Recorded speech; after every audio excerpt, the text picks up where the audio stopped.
Bonjour à tous, j'espère que vous allez bien. On se retrouve pour le brief du jeudi 14 avril 2022. Comme d'habitude, la base des briefs, on parlera du Bitcoin. Ensuite, on ira voir rapidement Ethereum. Enfin, c'est très corrélé, donc non, je pense pas que je vais le faire. Je vous le dis d'avance, tout ce que je vais dire pour le Bitcoin, c'est équivalent à Ethereum, en plus de ce que j'ai ajouté hier sur Ethereum. Donc les deux ont la même charte, ils ont exactement la même gueule, donc ça sert à rien d'analyser les deux. Ils sont corrélés à 100% ici. Enfin, graphiquement, c'est exactement pareil, que ce soit les structures, les divergences, etc. Mais ça, on verra ça plus tard. Et on parlera un petit peu de macroéconomie. Donc on parlera du dollar index qui se mange une petite claque ici. Discours de la BCE ce soir de ce qu'un élève m'a dit. Donc on verra s'ils vont hausser les taux ou s'ils vont changer leur politique. C'est-à-dire, oui, on comptait pas augmenter les taux avant 2023. Peut-être qu'ils vont devoir le faire plus tôt. Et du coup, retour de force de l'euro contre l'USD peut-être. Et à ce moment-là, un dollar index qui faiblit. Et un dollar index qui faiblit, généralement, c'est bon signe pour nos assets à risque. Mais ça, j'en parlerai. Et on va parler de NIR, on va parler un petit peu des objectifs haussiers, etc. etc. Des plans qui sont envisageables ou non. Alors du coup, le Bitcoin, bon, comme on avait vu, hein, rappelez-vous, zone de rechargement du précédent mouvement. On avait vu ensemble que en weekly, ce W weekly est toujours valide, bien évidemment, tant qu'on ne bascule pas. Oups. Tant qu'on ne bascule pas sous les 33 000 $, ça je le maintiens encore et toujours, que l'objectif c'est de trouver un creux ascendant pour aller faire un nouveau sommet ascendant, ok, et que du coup ce creux ascendant pourrait être trouvé où en zone de rechargement, car le marché fait que ça. Des zones de rechargement dans des zones de rechargement lorsqu'il retrace. Bon bah on y est venu et pour l'instant c'est le bottom actuel. Encore une fois, est-ce que mathématiquement, est-ce que techniquement ce bottom est confirmé? Non. En termes de structure, non, et en termes de pattern, non plus. Si vraiment on arrive à clôturer au-dessus des 42 400, ce serait vraiment une belle pattern. On aurait une belle pattern de retournement, et là, on ira se réattaquer. Déjà, au moins en 44 200, pour moi, c'est un niveau à revenir tester. Ici, ok. Et ensuite, si on arrive à regagner ça, bon bah là, on va défoncer les vendeurs ici, très très probablement. Et objectif, aller chercher au moins les 50 000 $, je pense, le chiffre rond psychologique. Mais là, on en est très très loin. Encore une fois, il faut basculer au-dessus de ça, il faut basculer au-dessus de ça. Et là, ça, c'est dans l'analyse technique. Je vous dis pas, oui, il faut attendre ça pour rentrer en trade, il faut attendre ça. Non, le trading, vous faites ce que vous voulez. Si pour vous, là, il y a un setup à prendre avec une bonne gestion du risque, vous faites ce que vous voulez. Moi, je vous dis juste, techniquement, ce qu'il faut faire pour augmenter les probabilités d'aller casser ce sommet ici et confirmer que le Bitcoin est aussi, en fait, tout simplement. C'est juste ça, ok? Maintenant, pour une prise de trade, bon bah là, si on a le luxe d'avoir un W ici, on a une entrée parfaite ici avec un stop là-bas, et puis on n'en parle plus. Et après, on target un nouveau sommet ou un retour, type zone de rechargement de short, donc entre les 44 et 46. Voilà, rapidement, une idée vague de trade qui me vient en tête, ici pour le BTC, ok? Rien de plus à dire en daily, on passe rapidement en H4. Donc enfin, la divergence haussière s'est confirmée, donc on a totalement un momentum haussier en H4. Donc là, les acheteurs ont le contrôle du momentum. Idéalement, les W se sont formés. Hier, on a formé ce W pendant la session US, donc les Américains qui sont bullish sur les assets à risque, c'est encourageant. W dans W, c'est bien. Ça, c'est le début d'un bottom en H4. Enfin, on peut dire qu'on a trouvé un bottom ici en H4, ok. Idéalement, ce qu'il faudrait faire, c'est soit ça, donc continuer les creux et sommets ascendants pour continuer les W dans les W ou continuer tout simplement de monter. Objectif prochain maintenant pour moi c'est 42 500 $. Donc le premier arrêt, si on pète ça, bon bah c'est bon signe pour poursuivre dans la zone de rechargement de short et ensuite on verra. Je fais un disclaimer, non c'est pas ici, order flow c'est là. C'est un peu ce que je disais aux élèves tout à l'heure. Va falloir surveiller l'open interest des alts. Si jamais, par malheur, entre guillemets, le prix du BTC il monte, mais qu'il vient pas casser ce sommet ici, et que l'open interest des alts il monte plus vite, et que lui il vient casser son sommet, donc en gros ici, l'open interest des alts il vient péter le sommet, mais que lui le Bitcoin ne vient pas péter son sommet, ça c'est un signal d'alerte majeur et d'exit de marché probablement, enfin pas d'exit de marché, après vous faites ce que vous voulez, mais un signe que les gens sont partis all-in dans les alts avec leverage, et ça c'est le pire truc. Parce que comme on en avait vu, je sais pas si vous vous souvenez, on avait alerté ici qu'il se passait quelque chose d'anormal, un BTC qui pumpe pas, pourtant l'argent qui se barre dans les alts avec du leverage, ça puait justement le retracement pour dégager ses acheteurs. Chose qu'on a fait justement, on en avait parlé. Donc ici, le prix du BTC monte plus, mais l'open interest des alts, il monte. Ce qui veut dire que y a pas d'intérêt sur le Bitcoin, mais il y a de l'intérêt sur les altcoins. Et les gens foutent du levier dans les alts. Donc ça, c'est pas bon. Là, c'est pareil. Si le marché remonte, mais qu'on casse pas le sommet, comme j'ai dit, et qu'on va plus haut, là, ça pue. Et il y aura le risque, malheureusement, de faire hop, hop, hop, hop, hop, hop, hop, hop, hop. Les gens foutent du levier sur les altcoins, hop, hop, hop, hop, on les nettoie et derrière on fait ça et peut-être même aller chasser sous du 33 000 derrière, puisque malheureusement, ce genre de truc, ça nous ferait du M-Weekly et je vous le dis, un M-Weekly sur ces niveaux de prix, c'est le pire truc qui peut arriver au BTC. Ça peut littéralement annoncer la cassure des 28 000 derrière. Là, encore une fois, je vous parle d'une vigilance, un truc à absolument surveiller. Je vous dis pas du tout que ça va arriver. Pour l'instant, les gens ne foutent pas full leverage dans les alts. Ok, là, les gens sont pas partis full leverage dans les altcoins. En tout cas, pas de ce que je vois. Pas pour l'instant. Il n'y a pas une grosse décorrélation. Le prix du BTC monte, l'open interest des alts monte, ok. Normal, il y a de l'intérêt aussi dans les altcoins, mais là, c'est pas dramatique. Par contre, comme j'ai dit, si le BTC galère à monter, mais que lui, l'open interest des alts, il part en fusée, c'est que les gens n'ont pas retenu la leçon, qui se sont dit, ça y est, on a notre bottom, let's go, foutons du levier dans les altcoins. Je vais trouver là celle qui va faire 100%, je vais foutre un levier x10, ça va me faire 1000%, je vais être riche, je vais partir en vacances, je vais acheter un yacht. Ah non, en fait, c'est plutôt la liquidation qui va arriver. Et ça, c'est dommage. Du coup, voilà, chose à surveiller. Rien à dire de plus sur le Bitcoin, franchement. Allez, dernière chose, le ratio long qui continue de chuter. Donc, ce qui veut dire que ce sentiment bullish continue de s'estomper. C'est une bonne chose. Tant que ça reste ainsi, c'est une bonne chose. Tant que les open interest n'explosent pas, que le ratio long continue de se calmer, c'est une bonne chose. Ça veut dire que les gens sont pas hyper chauds pour venir long le Bitcoin, et c'est bien. Ce qui fait que sur les contrats dérivés, on n'a pas un paquet de gens à liquider ou un train qui est trop chargé. Donc tant mieux, c'est-à-dire que les gens sont là en mode tétanisé, on fait quoi, on achète pas. C'est-à-dire que les gens n'ont pas confiance, tant que les gens n'ont pas confiance, ce marché peut monter.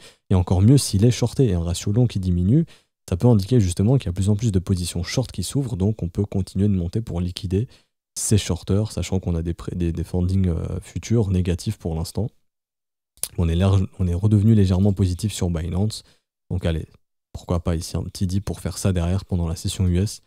Mais à l'instant T, voilà, ça reste assez encourageant de voir ce ratio long se calmer. Il faut que ça reste ainsi, il faut que ça continue de descendre, que ça ne remonte pas en flèche droite. Que si ça remonte, c'est-à-dire que les gens sont longs et qu'il faut aller les liquider à nouveau parce qu'on est dans un marché qui est beaucoup drivé par les contrats perp depuis que l'intérêt du Bitcoin s'est littéralement calmé. Hein. Donc, et depuis que l'intérêt des cryptos s'est calmé, donc depuis, ici déjà sur le BTC, c'était au mois de mai. Et là, vraiment, c'est le cas depuis début janvier. Donc ouais, c'est ce qui fait qu'on est encore plus drivé par les contrats dérivés parce que le marché spot est de moins en moins liquide et que pour donner une direction, en fait, c'est simple. S'il y a beaucoup d'intérêt à liquider ici, on fait quoi? On achète un petit peu sur le spot, ça fait monter les prix, mais en fait, on se sert du spot pour diriger le prix là où c'est intéressant de le diriger sur les contrats dérivés, parce qu'il n'y a pas de nouveaux entrants. Enfin, il y a des nouveaux entrants sur ce marché, mais il n'y en a pas énormément parce que l'intérêt diminue. Voilà. Fini pour Bitcoin, Ethereum rapidement, très corrélé. Bon, on avait parlé de ça en weekly, je ne reviens pas dessus. Voilà, c'est comme le Bitcoin, la pattern de retournement sera en cas de cassure des 3214. D'ailleurs, je vais foutre une alerte ici. Et si on perd les 2950, c'est vraiment pas bon signe. Et là, à ce moment-là, on ira faire un tour plus bas, probablement entre 2880 et 2692 $. J'ai fini pour l'Ether. Et donc, on passe à la macroéconomie. Alors, le S&P 500, qui a une pattern de retournement plus facile à faire. Ici, il faudrait venir casser les 4466 $. Si on le fait, c'est bon signe. Ça veut dire qu'on aura pattern de retournement ici.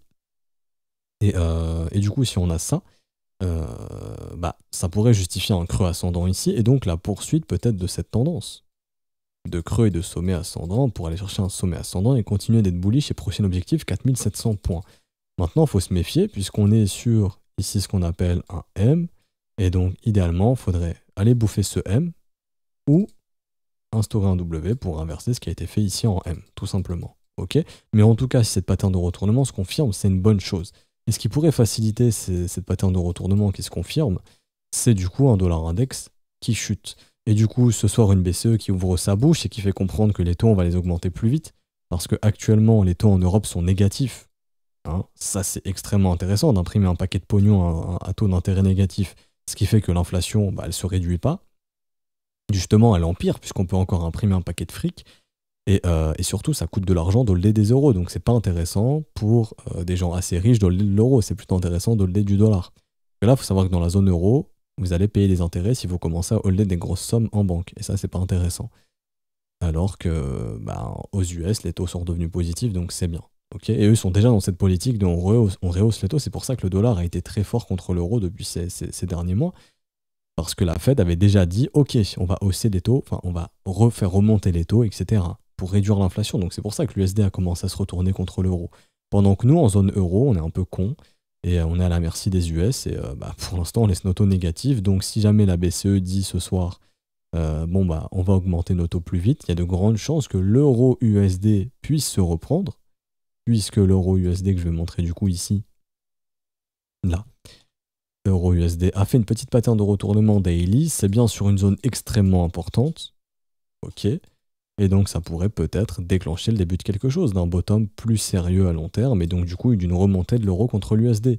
Et vu que l'euro dans le calcul du dollar index représente je crois 53%, un euro qui pump, c'est un dollar index qui chute. Et il faut savoir que généralement, un dollar index qui chute, ça donne de la force aux assets à risque, tout simplement, donc ce serait une bonne chose. Également à noter, on avait un range ici, qu'on a cassé au nord. Très bien, ça c'est une bonne chose. Okay, ça pourrait simplement être un pullback pour une continuation haussière. Mais, petite touche perso, enfin petit ajout, c'est que ici, on est sur une potentielle divergence baissière qui n'est pas confirmée, elle sera confirmée avec plus de développement. Mais si elle se confirme, généralement d'expérience, un marché qui casse des ranges en divergence, généralement au minimum c'est réintégration, pour soit recasser vraiment derrière, et là y aller bien fort, ou cassure baissière. Et donc ça, c'est head fake, chasse à la liquidité, et là on reprend un marché qui se retourne. Si le dollar index fait ça, il y a de grandes chances que le Bitcoin et les indices puissent monter et pouvoir remonter. Donc en gros, si ce soir la BCE joue la carte on rehausse les taux plus vite, il y a de grandes chances que le dollar index puisse chuter et qu'on puisse continuer d'avoir des rallyes sur les assets à risque et que vous puissiez voir le Bitcoin et les indices monter.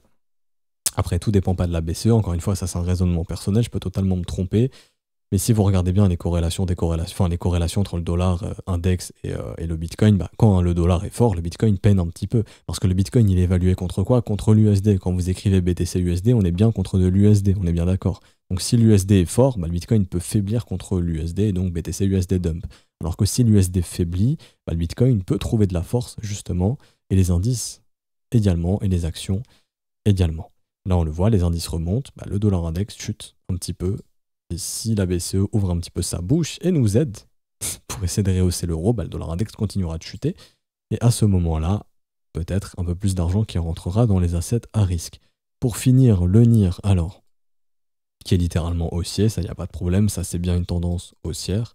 Il n'y a aucun problème là-dessus. Ok, donc c'est vraiment haussier, il n'y a pas de problème. Je vais essayer de voir si on a un canal, j'y avais pas pensé, mais peut-être qu'on a un canal en logarithmique qui pourrait nous donner des objectifs. J'ai l'impression possible. Parallèle channel ici, tac. Non, comme ça, non. Et comme ça. Ouais. On va essayer de voir comme ça. On pourrait imaginer quelque chose comme ça. Ouais. Mais ici, ça va se dérégler, à moins qu'ils aient patché le truc. Non, j'ai l'impression qu'ils ont corrigé. Ok, donc plutôt le canal ascendant de NIR ici, donc objectif, si on revient chercher le haut du canal, 27 $, donc ça fait une progression de prix intéressante, 7 $ de plus que l'ATH précédent. Je vais aller voir le market cap de NIR, qui est de combien? Alors, NIR, son market cap, il est de 11 milliards 400 millions, c'est un market cap quand même assez élevé. Sachez que c'est pas parce qu'il coûte 17 $ qu'il peut monter à 1000 $. Son market cap est déjà assez important. Déjà, si jamais il vient à 170 $, il aura un market cap de 114 milliards, sans compter l'inflation, donc il aura un market cap plus important. Ce qu'il faut regarder, c'est beaucoup le market cap. Je vais aller sur un site que j'aime beaucoup, CoinMarketCal, qui lui répertorie les news, et on va regarder si on n'est pas dans un objectif de sell de news. Donc en gros, par exemple, s'il y a des news pour mai, un marché qui dump en mai quand les news seront sorties. Non, il n'y a pas de news à venir, en tout cas CoinMarketCal ne les trouve pas. Ok. Alors ici, bon, objectif haut de canal, très bien, ça c'est bon, on a vu. Est-ce qu'on en a un en linéaire? Donc là, j'ai regardé en logarithmique. Est-ce qu'on en a un en linéaire? J'ai pas l'impression. Non, perso, je vois pas. Je vois pas. Par contre, ce que je vois, c'est le développement d'une parabole. Donc ce qui veut dire que généralement, une parabole, ça se termine en mouvement fort. Là, on n'a pas de mouvement fort ici. Mais là, si je vous fais ça, voilà. On est littéralement, si je vais y arriver, oups, ça. Non, je vais le retracer parce que j'avais pas assez d'espace en haut. Tac. Voilà. Donc ouais, c'est bien une parabole ici qui commence à se mettre en place. Un mouvement parabolique, et normalement si je clone et que je le mets sur les sommets, on va avoir quelque chose d'assez symétrique. Voilà. Bon, c'est une parabole qui n'est pas hyper jolie, mais on voit un petit peu le concept. Vous voyez, un mouvement de parabole qui se met en place. En tout cas, moi, personnellement, c'est ce que j'y vois. Et une parabole, ça se termine généralement de façon euphorique. Si vous écrivez ici parabolique curve trading, alors image, voilà, ici, base 1, base 2, base 3, base 4, voilà, c'est une courbe qui tend de plus en plus au nord jusqu'à ce qu'on ait le sell point, et le dernier mouvement se fait comment? De façon assez agressive. Donc il ne faudrait pas être étonné si jamais ce truc décide de partir dans un mouvement agressif. On pourrait aussi estimer, par exemple, que la parabole a déjà cédé et qu'elle était ici. Tout à fait possible. Ok. Là, je vais voir si je peux tracer ça mieux, mais voilà, en gros, quelque chose comme ceci. Ok. Peut-être que notre parabole, c'était ça. Et là, ça a cédé. Ok. Mais on peut aussi très bien être dans une nouvelle parabole, un peu plus long terme, et en gros, voilà, la base, admettons, et là, tac, tac, tac, l'accélération, peut-être consolidation, dernière accélération, et là, le sell point, et là, un top définitif et un IR qui retracera tout ça. Possible, ok? Donc, en tant qu'investisseur, on fait quoi ici? Bon, déjà, pour moi, il y a la seule stratégie possible maintenant, c'est plutôt pour des traders de continuation, ceux qui vont suivre la tendance. Donc là, ceux, par exemple, qui vont tout simplement attendre du développement de prix pour capturer le prochain mouvement haussier, type ici AB égale CD, donc un mouvement de continuation comme ceci, tac, et comme ceci, qui nous ramènerait ici, par exemple, 27 $ qui correspond au haut du canal. Bon, on dirait que 27 $ revient beaucoup. Là, pour moi, on n'est pas trop dans des setups d'investisseurs, mais plutôt des traders de continuation. Ok. Également, il y a par contre des investisseurs qui peuvent rentrer sur ce genre de signaux. Une cassure d'ATH, pour certains, c'est un signal, ok, mon marché fait un nouveau plus haut, il montre qu'il a le potentiel d'aller plus haut, donc je l'achète pour essayer de le revendre plus cher. Moi, je ne suis pas trop fan de cette stratégie, honnêtement, surtout sur un asset qui est déjà à 12 milliards de market cap, mais ça ne veut pas dire que le prix va chuter. C'est pas parce que je dis que je ne suis pas fan que ça faut tout vendre. Non, c'est juste une stratégie que je n'applique pas, mais qui se respecte parce que certains et certaines institutions l'utilisent, ok? Et maintenant, on va voir les différents objectifs. Alors, on prend le top, le bottom, on va voir donc là, on voit déjà qu'on est où? En zone de rechargement de short, le marché consolide. Donc là, les vendeurs se montrent. Ok.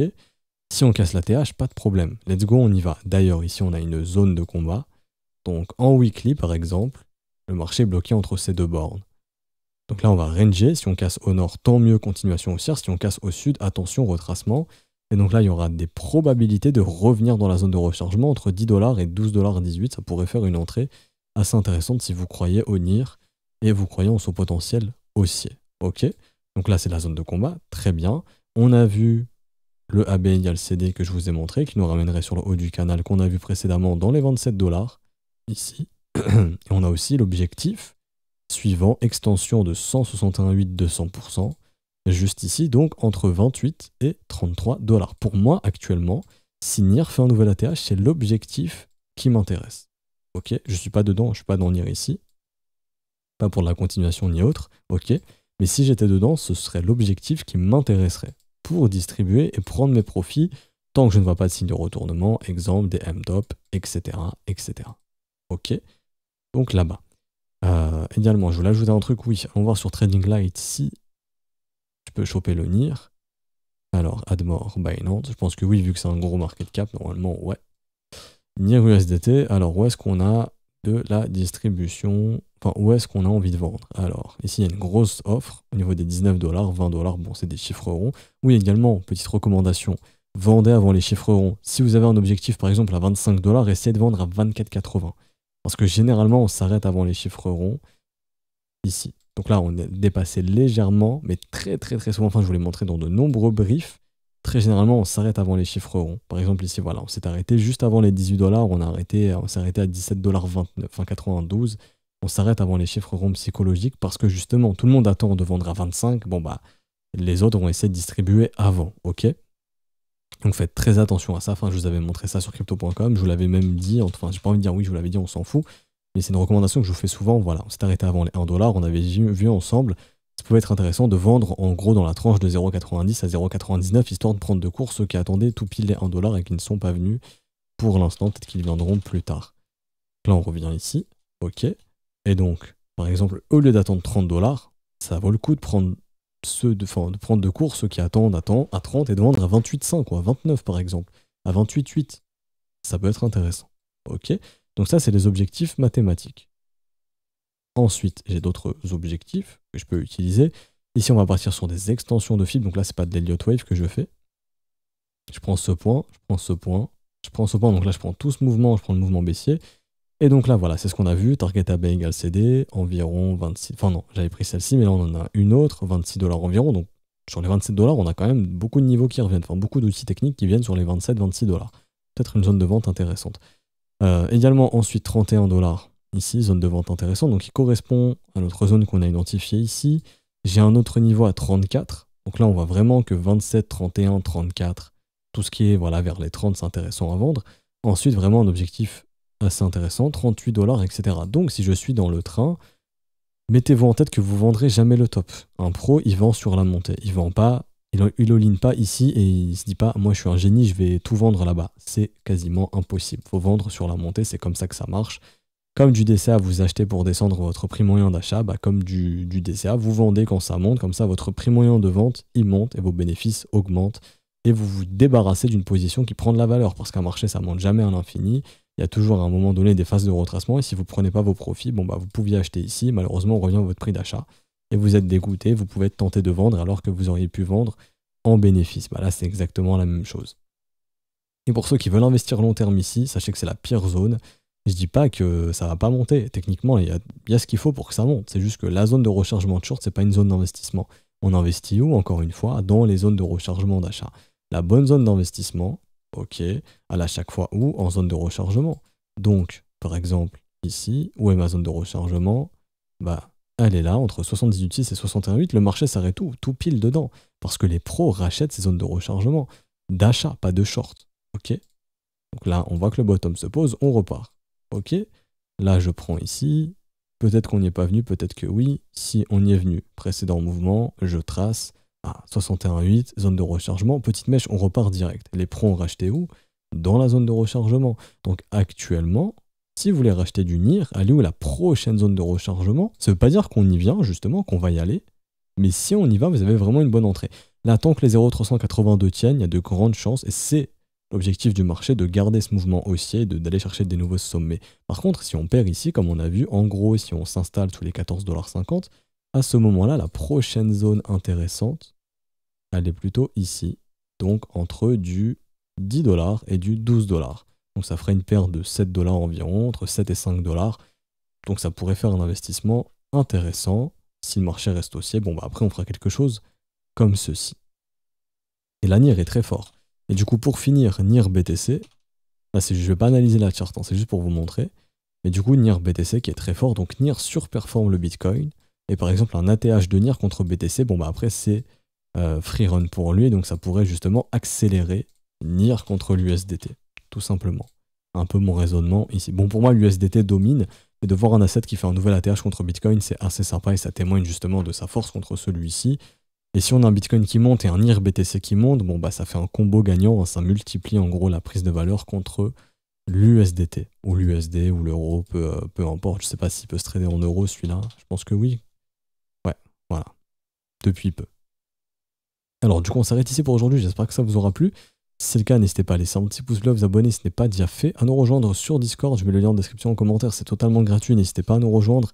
Si vous souhaitez rejoindre l'école, vous avez les modalités de paiement qui ont été mis, ici on a mis les modalités de paiement à jour, les prix sont à jour donc c'est plus faible, vu que l'euro baisse contre l'USD, on a fait la petite mise à jour ici. Donc tout est expliqué concernant les paiements, que ce soit en BNB, Ethereum ou USDT. Les réseaux également sont expliqués au niveau des frais pour que vous puissiez le moins de frais possible, vous puissiez payer le moins de frais possible. Si vous avez une quelconque question, n'hésitez pas en commentaire ou un des professeurs connectés, on vous répondra. Et si vous avez procédé au paiement, envoyez-nous le TXID, donc l'identifiant de transaction qui nous permet d'identifier la transaction et de voir qu'elle est bien légitime. Et ensuite, le premier professeur qui le voit valide et on vous active le rôle élève directement et vous avez accès à l'école, aux cours, aux briefs privés, aux exercices, aux examens, etc., etc. Je vous souhaite une bonne journée. On se retrouve donc demain matin pour le dernier brief de la semaine. Ciao, ciao.